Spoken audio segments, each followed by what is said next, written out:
Shiren The Wanderer, The Tower of Fortune and the Dice of Fate, bloody hell that's a long title, is actually a port of a 2010 RPG on the DS, but was only released in Japan, which I find complexing since it's one of the best RPGs on a handheld, but be warned, the learning curve can be steep.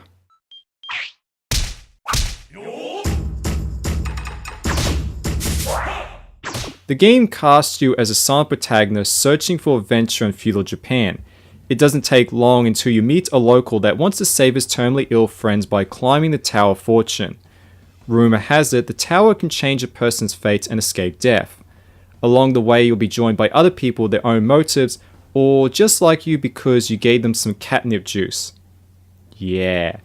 The game is fairly light on story, but the quirky writing and solid translation will have you reading every line of dialogue. Even the NPCs are constantly engaging and useful. They don't simply say, "Good day, mate, the sky's blue. Now bugger off." If you're just looking at the footage, the game appears to be rather basic. You just mash the X button until you win, which you could try, but you wouldn't last very long. The complexity of the game comes from your items and the dungeon design. There's a seemingly endless number of mechanics and items at your disposal, including pots that convert items into money, pots that allow you to hide Solid Snake style, Metal Gear? It can't be. and ones that make you swap places with enemies. That's just a taste of how many mechanics and variables exist in this game. This might seem a bit daunting, but the game offers lots of tutorials to help you learn the ropes. I actually recommend that you first visit the beginner's place.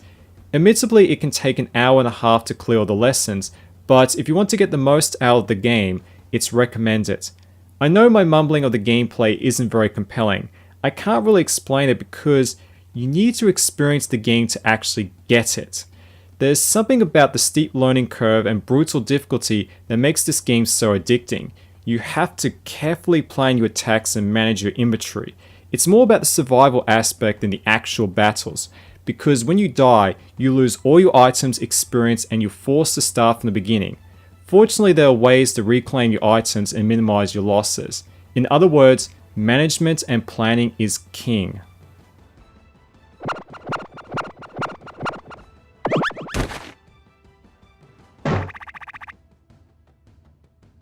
Surprisingly, the game isn't technically that long, because if you cut out all the chaff, story, failed attempts, side quests and tutorials, the actual story campaign is only 2 hours long.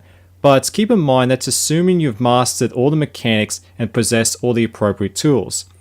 Depending on your skill level and the number of times you die, you're looking at least 10 to 15 hours to complete the game. But fortunately, that's only the tip of the iceberg. The game features over a dozen additional dungeons, each with 99 floors. But my favorite side content is the mini puzzles, where they take the mechanics from the main game and ask you to move statues to a specific place. It's surprisingly well done, and they could actually make an entire game based on this idea. I would totally buy it. I would buy it. Similar to the Super Nintendo, the game sports 16-bit style graphics with a bird's eye view. Unfortunately, there's no way to play this game with a Super Nintendo controller. Foiled again. On a more serious note, loading times are almost non-existent, and the music is very relaxing. My favorite tune is the chants they play every time you level up. I will never get sick of it.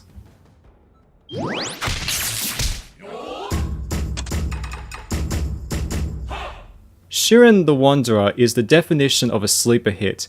Even amongst the Vita community, there was little hype for this game, and even I have to admit, I didn't give this game a second glance when it was announced for localization. But color me surprised, because this is one of the best games on the Vita. The challenging difficulty combined with a steep learning curve makes this a really engaging experience that keeps you on your toes. I can't recommend it enough. Sony, if you're listening to me, here are 3 tips to help save the Vita. 1. Make a new Jumping Flash. 2. Remake the best PS1 game, Chase the Express. And 3. Release an adapter that lets me plug in my Super Nintendo controller.